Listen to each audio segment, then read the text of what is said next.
Hare Krishna. We are continuing with the reading from Srimad Bhagavatam, First Canto, Chapter 2, text number 10.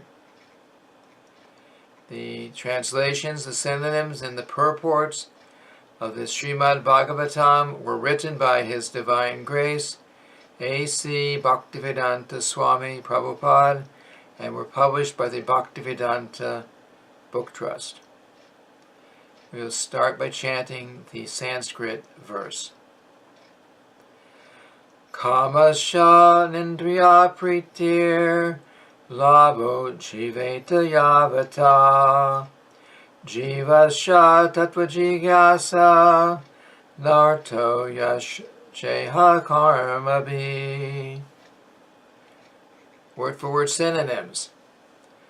Kamasya, of desires. Na, not. Indriya, senses. Priti, satisfaction.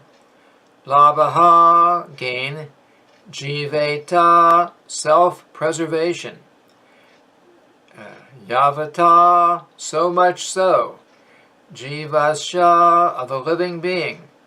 Tattva, the absolute truth. Jigyasa, inquiries. Na, not. Artaha, and Yaha cha iha, whatsoever else. Karma be, by occupational activities. Translation.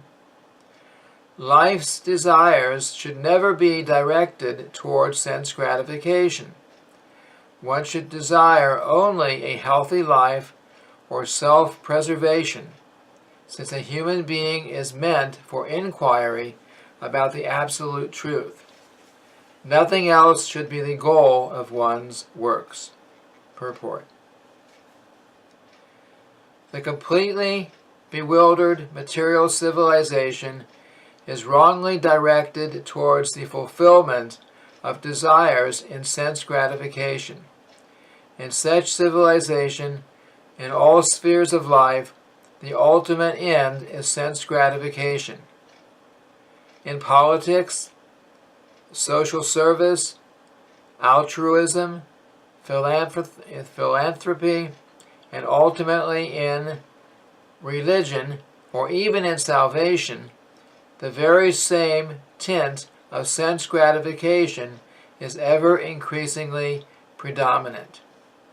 In the political field, the leaders of men fight with one another to fulfill their personal sense gratification.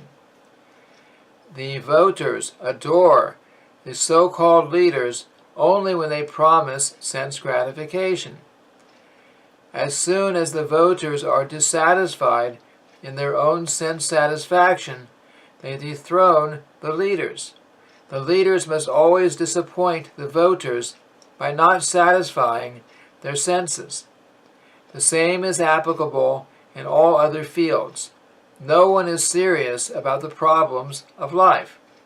Even those who are on the path of salvation desire to become one with the absolute truth and desire to commit spiritual suicide for sense gratification. But the Bhagavatam says that one should not live for sense gratification. One should satisfy the senses only insomuch as required for self-preservation, and not for sense gratification. Because the body is made of senses which also require a certain amount of satisfaction, there are regulative directions for satisfaction of such senses. But the senses are not meant for unrestricted enjoyment.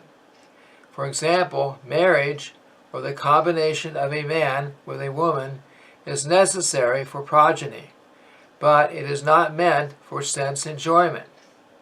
In the absence of voluntary restraint, there is propaganda or family planning.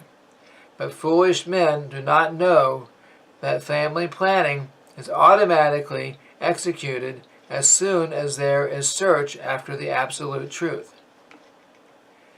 Seekers of the absolute truth are never allured by unnecessary engagements in sense gratification, because these serious students seeking the absolute truth are always overwhelmed with the work of researching the truth.